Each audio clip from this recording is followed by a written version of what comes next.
Well, residents along the Mississippi Gulf Coast thought Walter Anderson was odd, rowing across 12 miles of open water in a leaky skiff to reach Horn, an uninhabited island without running water or electricity. But the solitary artist didn't much care what they thought, as he spent weeks at a time on his personal paradise. And joining us this morning to chat all about Walter Anderson and her book, The Secret World of Walter Anderson, is Hester Bass. Good morning. Good morning, Brittany. So in your book, you say Walter Anderson may be the most famous American artist. Why is that?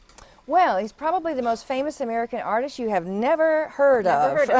Yes, because he was classically trained at the Pennsylvania Academy of Fine Arts in Philadelphia, but chose to spend his life in obscurity on the Mississippi Gulf Coast. He spent the last 17 years of his life rowing out to this island, tipping the boat up on the beach, and living under it for weeks, away from everybody, away from his family. He was married with 4 kids, but he wanted to be an artist more than anything else. So, yeah. So he would go out there, he'd spend 2 weeks, and then he'd just row back and just have his normal life? He found a boat in pieces in the bayou down there in Mississippi and put it back together like a puzzle.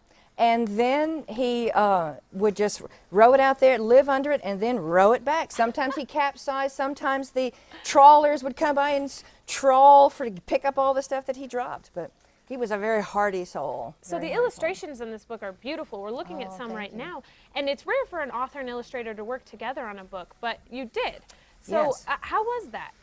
Well, Candlewick Press, my publisher, is very unusual in that they're independent. And so they actually asked me, who would you love to see illustrate this book? And I said, wow, if I could get anybody, I'd get E.B. Lewis. And so he agreed to do it.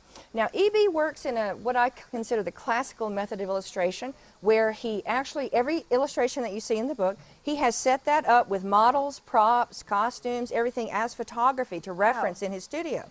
So he needed models that looked a lot like Walter Anderson and his wife. And I said, hey, I think I know some people. His son and he has 4 children, and one of his sons and one of his daughters look just like their parents. Okay.